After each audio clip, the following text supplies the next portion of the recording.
SMB nakakuha na ng tila posibleng maging resident import nila kung saan fit nga ito sa sistema at tinawag na perfect import para sa San Miguel Beermen. So tara, wag na nga nating patagalin pa, tara at atin ang talakayin yan. So matatandaan namang sa mga nakalipas na conference at season ng SMB, ang isa sa team na tila nahihirapang makakuha ng perfect fit nga po na import sa kanila dahil na nga sa madalas noong papalit-palit din na import sila. Pero ngayon, ito tila naka-jackpot sila sa import na hawak nila sa katauhan ni George King. So batay nga sa naging interview sa acting coach ng SMB ngayon na si Coach Peter Martin, batay sa pagkakaintindi natin sa interview rito, si George King nga umano raw ang perfect import para sa SMB dahil alam nga raw nito kung paano maglaro kasama ang teammates nito sa SMB. Alam niya rin kung paano niya may motivate ang mga ito. So batay sa acting SMB head coach, konting familiarity pa nga umano, magiging okay na.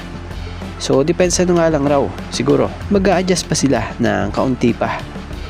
So kung titingnan natin mukhang okay naman ang SMB talaga kay George King dahil kita mo komportable sa kanya ang mga kasamahan niya sa San Miguel.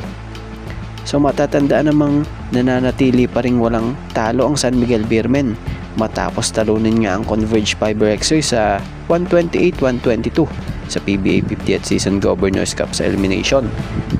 Nanguna sa panalo ng Beermen itong si George King na mayroong 41 points na sinundan ng local SMB player na si CJ Perez na mayroong 31 points. So malinaw na malaki talaga ang magiging ambag or malaki talaga ang nagiging ambag ni George King sa San Miguel Beermen sa simula ng PBA Season 50 Governors Cup.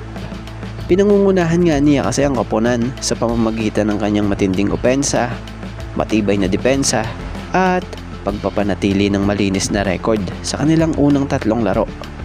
So alam nyo bang kasalukuyan itong nag-average ng impresibong numero na 36 points per game? Tampok ang kanyang pasabog na 41 points at 11 rebounds sa laro kontra or laban dito sa Converge Fiber Exercise. Bukod sa scoring nga, alam nyo bang nag-aambag din siya kada laro ng 10 rebounds per game, 4.3 assists per game at 2.3 steals per game kada laro sa SMB.